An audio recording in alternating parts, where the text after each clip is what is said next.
So one of the things that we have with working dogs that you don't have with companion dogs, right? So here's all the principles of learning are the same, how we approach like teaching are the same. It's like we're manipulating dogs in the same way. Like no, they don't learn differently.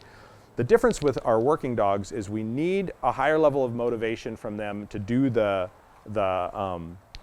behaviors we want, and they have to be in a high state of arousal in order to execute these behaviors, and I can't use too much suppression on them at a certain stage because then they won't engage in the activity. So if I have a companion dog and he goes to chase a car and I overcorrect him for that, and now he doesn't want anything to do with cars, I'm like, oh well, he doesn't chase cars, that's fine, right? If I do the same thing to my working dog and he doesn't want to search anymore, or he doesn't want to go bite somebody anymore, or he doesn't want to retrieve the dumbbell anymore, or whatever, now I'm in trouble, right? And so we're walking much more of a fine line in terms of balance. And that balance question is something that's there in all aspects of dog training. And it's intrinsically, to me, it's one of the most interesting things. Like, how can I put containment on a dog so they learn that control is a piece of the puzzle without strongly inhibiting their ability to do the work that they have to do? And certain disciplines, so we have people here that have maybe done a variety of different working disciplines. There are two places where I frequently see dogs overbuilt before the control comes in. Certain more traditional IGP Schutzen clubs, right, where they really fire the dog up and make a lot of really intense aggressive barking and stuff like that before they teach control pieces. And then in PSA, some of the guys have a tendency to do a little bit of the same thing because they want a little more aggression in the dogs and stuff. So they really fire those dogs up before they put any brakes on. And a certain dog, you get away with it. And another dog, now you've introduced huge elements of conflict.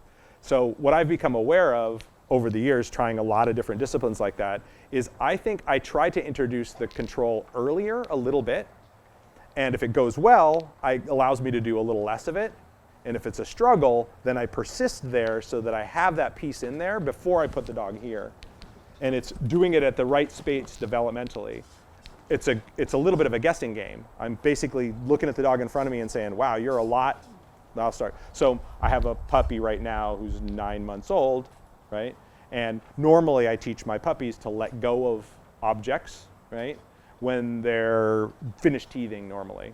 So they're somewhere 6, 7 months old when I teach them the out off a toy, right, kind of thing. Well, the current puppy, I taught her at 10 weeks old because she was nuts. Like, she was kooky. I could walk across the yard hanging her off the thing. I'm like, okay, like, all right, you're really into this. Let's do this now, right? And it's good that I did, right? So she learned it. Once she learned it, I could leave it alone for a bit. I didn't have to do a lot of it. Didn't require a lot of pressure at that age. I could kind of do it with little conflict. But had I waited, it would have been much more of a fight and then potentially introduce control. And so it's kind of the same thing with capping. What you're talking about is capping, containing barking and energy. I'm looking for that sweet spot where you're motivated. I can introduce control so you understand the concept of control, but I'm not having to fight with you. And then, we're guessing all the time. Sometimes I start it a little early. I'm like, ooh, no, too soon, back off, build. And it also is dependent on how we do it, right? Am I very forceful in my containment?